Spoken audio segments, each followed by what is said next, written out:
Dalam lanjutan pertandingan Europa League pekan ke-6, Nottingham Forest kembali menang 2-1 atas timnya Miliano Jonathans FC Utrecht. Laga sempat berjalan imbang 1-1 tapi Igor Jesus keluar sebagai pahlawan Forest. Golnya di menit ke-88 menuntaskan perlawanan Utrecht di hadapan publiknya sendiri. Dengan kemenangan ini, Forest naik ke urutan 11 klasmen sementara. Wakil Inggris lain ada Aston Villa yang juga menang 2-1 di kandang FC Basel. Gol Villa dicetak oleh Evan Guesan pada menit ke-12 dan Yuri Tielemans pada menit ke-53. Tim tuan rumah hanya membalas sekali lewat gol Flavius Daniliuk pada menit ke-34, yang hasil ini bikin pasukan Unai Emery naik ke urutan 3 klasmen sementara. Dari wakil Italia, ada Bologna yang menang 2-1 di kandang Celta Vigo. Tim tuan rumah unggul lebih dulu lewat gol Brian Zaragoza pada menit ke-17. Namun, Bologna bangkit dan cetak 2 gol di babak kedua. Keduanya diborong oleh Federico Bernardeschi pada menit ke-66 dan 75. Tambahan 3 poin bikin Bologna naik ke urutan 13 klasmen sementara. AS Roma pun berhasil mendulang 3 poin usai menaklukkan Celtic dengan skor 3-0. Gol Roma lahir dari gol bunuh diri Liam Scales pada menit ke-6, serta brace Evan Ferguson pada menit ke-36 dan 45. Dengan kemenangan ini, pasukan Gian Piero Gasperini naik ke urutan 10 klasmen sementara. Sedangkan dari wakil Spanyol ada Real Betis yang menang 3-1 di kandang Dinamo Zagreb. Gol Betis dicetak bergantian oleh Rodrigo Riquelme, Antony, dan gol bunuh diri dari Sergi Dominguez. Sementara 1 gol Zagreb dicetak oleh Niko Galesic. Tambahan 3 poin bikin Antony CS naik ke urutan 4 klasmen sementara.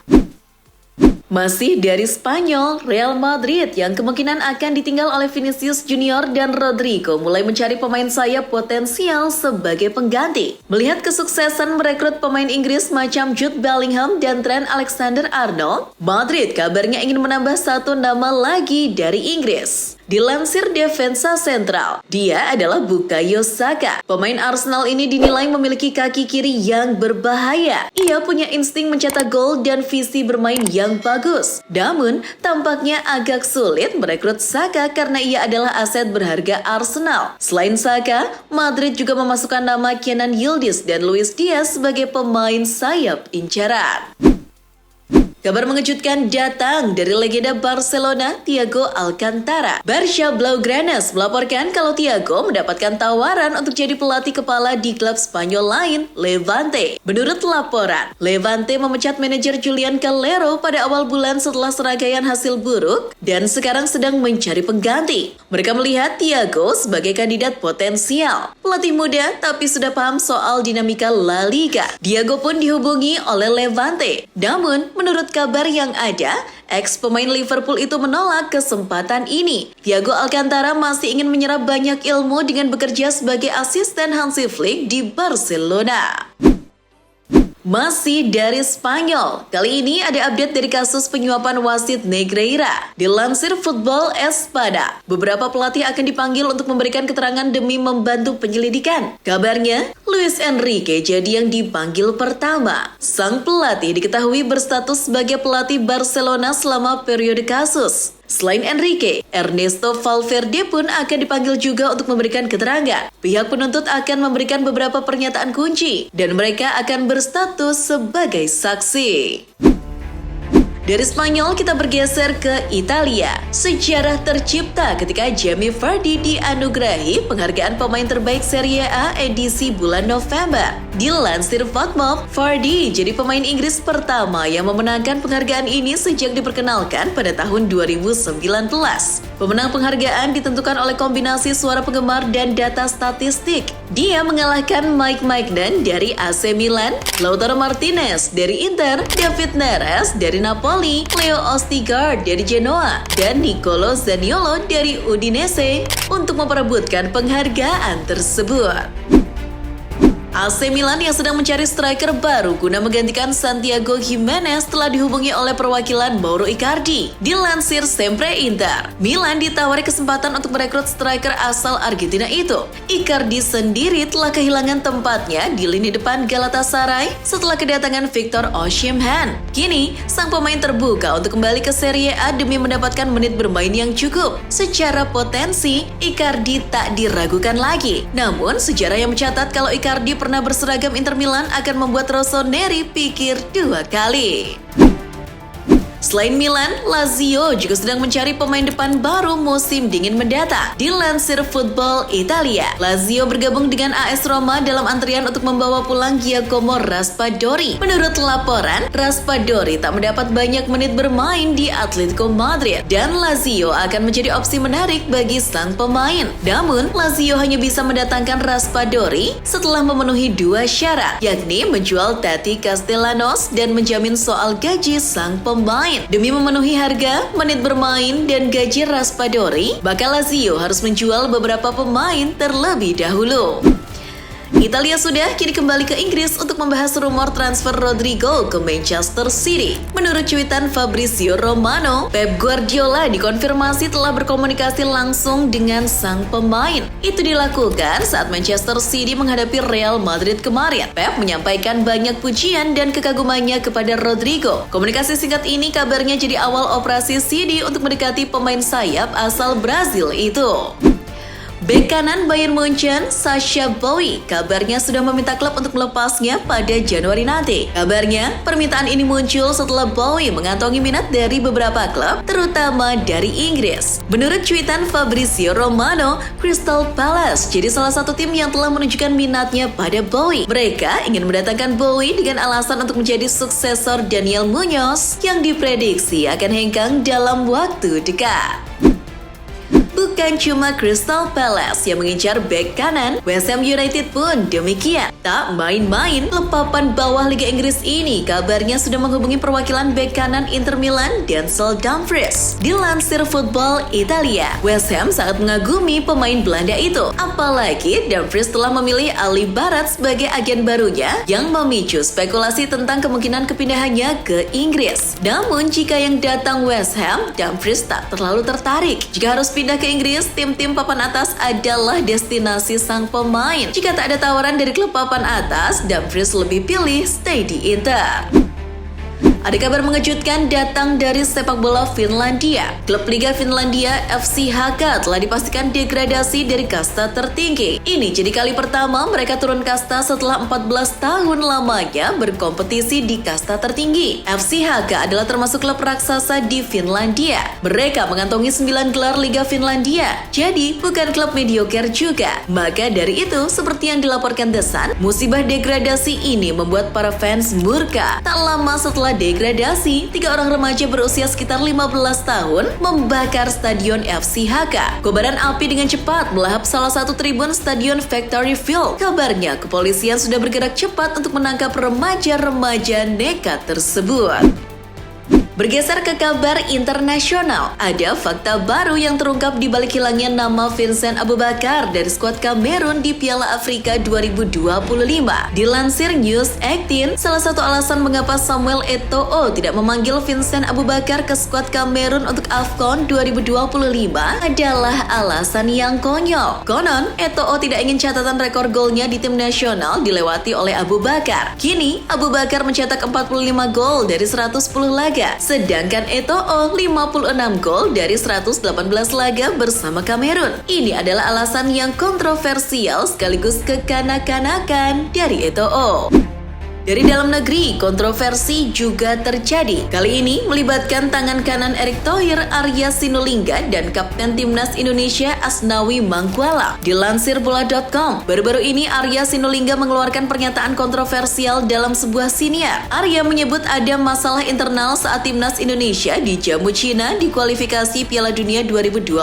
Arya menyebut saat itu Kapten Timnas harus dipindahkan dari Jai ke Asnawi. Kalau tidak ada masalah ruang ganti, tidak mungkin mungkin kaptennya ganti, kata Arya. Asnawi pun angkat bicara. Menurut Asnawi, ia sudah mencoba memberikan ban kapten kepada pemain lain, bahkan jauh sebelum laga lawan Cina. Waktu itu setelah makan malam, saya mengajak Jay, Sandi, Tom, Rido untuk membahas soal kapten ini ke pelatih. Ketika itu, Coach Shin tetap mempercayakan first captain ke saya dan Jay sebagai vice. Tulis Asnawi. Pemain Port FC itu pun mempertanyakan dasar pernyataan Arya. Apalagi menurut Asnawi saat itu Arya tidak berada di Cina.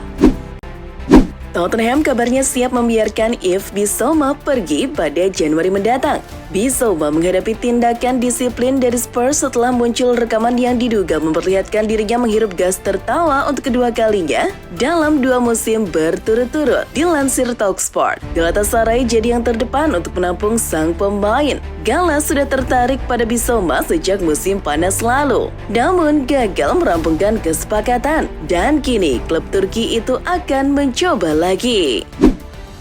Dengan performa Fulham yang tak kunjung stabil, manajemen klub kabarnya berencana untuk mengganti sang pelatih Marco Silva. Dilansir Talksport, Fulham mengincar pelatih Strasbourg, yakni Liam Rosenior. Di bawah asuhannya, Strasbourg mengalami peningkatan performa yang signifikan. Meski kini Strasbourg belum menang dalam 3 pertandingan terakhir, mereka sempat bersaing di papan atas dan merepotkan tim-tim kuat Liga Prancis. Fulham terkesan dengan kinerja Rosenior dan menjadikannya kandidat kuat untuk menggantikan Silva.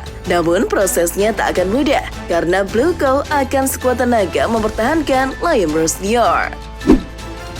Bursa transfer musim dingin belum dibuka, tapi Aston Villa sudah mendapatkan pemain baru. Dikutip BBC, Villa telah mencapai kesepakatan dengan Gremio untuk kepindahan talenta muda bernama Alisson. Pemain yang satu ini berposisi sebagai sayap dan masih berusia 19 tahun. Kabarnya, Villa menebus Alisson dengan mahar 10,5 juta pound. Gremio mendapatkan klausul bagi hasil sebesar 10% apabila Villa menjualnya kembali di kemudian hari. Alisson dijadwalkan menjalani pemeriksaan medis dalam waktu dekat sebelum bergabung pada bulan Januari.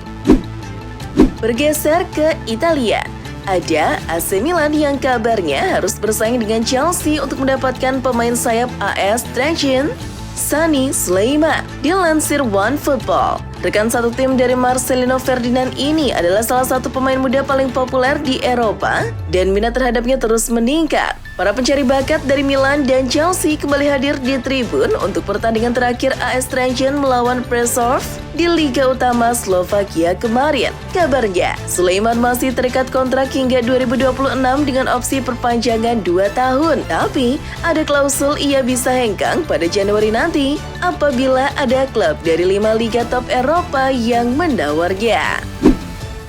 Bergeser ke ibu kota Italia, AS Roma sudah kehabisan sabar dengan Evan Ferguson. Dilansir Football Italia, Gianpiero Gasperini merekomendasikan Roma untuk segera mengembalikan Ferguson ke Brighton agar bisa fokus mencari pengganti yang lebih baik. Ferguson sendiri bergabung dengan AS Roma sebagai pemain pinjaman selama 1 musim penuh. Namun, performanya sangat buruk. Dari 10 laga, ia baru mencetak 1 gol. Maka dari itu, Roma akan memutus kesepakatan pinjaman tersebut.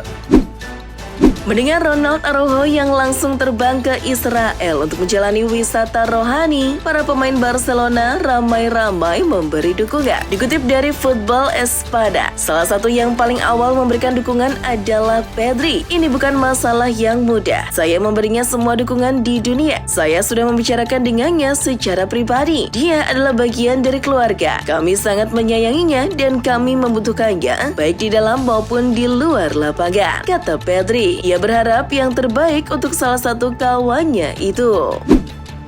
Masih dari Spanyol, Atletico Madrid kabarnya ikut dalam antrian untuk mendapatkan tanda tangan striker Strasbourg, Joaquin Panicali. Dilansir Football Espada, penyerang berusia 23 tahun itu baru-baru ini mendapatkan penampilan pertamanya untuk Argentina di bawah asuhan Lionel Scaloni. Ini adalah hasil kerja kerasnya di Liga Prancis. Sejauh ini, ia sudah mencetak 10 gol dari 19 pertandingan di semua kompetisi. Atletico berminat untuk memboyongnya musim depan karena Diego Simeone akan melakukan perombakan di lini depan. Namun, Atletico tak sendirian. Barcelona juga memasukkan namanya dalam daftar incaran. Ngomong-ngomong soal sepak bola Prancis, ada kabar menarik dari gelandang AS Monaco, Paul Pogba. Dilansir ESPN, Pogba resmi menjadi co-owner sekaligus ambasador klub balap unta profesional pertama di dunia, Al Habib. Klub ini akan berbasis di Arab Saudi. Kini ikut berinvestasi dalam upaya membentuk liga balap unta profesional yang bertanding di kawasan GCC, yakni Bahrain, Kuwait, Oman, Qatar, Saudi, UEA. Olahraga tradisional ini kabarnya menghasilkan perputaran uang yang fantastis. Bahkan, unta berstatus juara bisa bernilai lebih dari 5 juta USD atau setara dengan 83,4 miliar rupiah. Melipir ke Indonesia, ada Komdis PSSI yang baru saja merilis hasil sidang. Dilansir Bola Sport, dari sidang kali ini banyak sekali klub-klub Indonesia yang dijatuhi sanksi. Persijap Jepara, Persebaya Surabaya, PSM Makassar, Malut United hingga PSIM Yogyakarta menjadi tim-tim Super League di antaranya yang mendapatkan hukuman dari Komdis PSSI. Jenis pelanggarannya pun beragam. Salah satu yang paling konyol adalah PSM. Mereka terlambat mengumpulkan A-Star List atau daftar susunan pemain digital. Akibat keteledoran ini, Juku Eja didenda 50 juta rupiah. Masih dari Liga Indonesia, Kompas melaporkan kalau pemain Malut United, Ciro Enrique Alves Ferreira Ezilva atau yang sering kita kenal Ciro Alves, mendatangi kantor wilayah Kementerian Hukum Maluku Utara. Ia ditemani asisten manajer klub Ashkar Saleh. Kabarnya, Ciro mengajukan permohonan naturalisasi agar Ciro dapat menjadi warga negara Indonesia. Dengan Kepala Kantor Wilayah Kemenkumham Malut, Budi Argap Situngkir, menyatakan dukungan terhadap proses administrasi tersebut selama seluruh syarat sesuai ketentuan dalam Undang-Undang Nomor 12 Tahun 2006 tentang Kewarganegaraan. Ciro sendiri sudah tinggal di Indonesia lebih dari 6 tahun. Itu sudah cukup untuk mendapatkan status WNI. Ia dan keluarga sudah cinta dengan Indonesia dan ingin terus menetap di sini. Tapi belum tahu apakah Ciro akan membela timnas Indonesia atau tidak.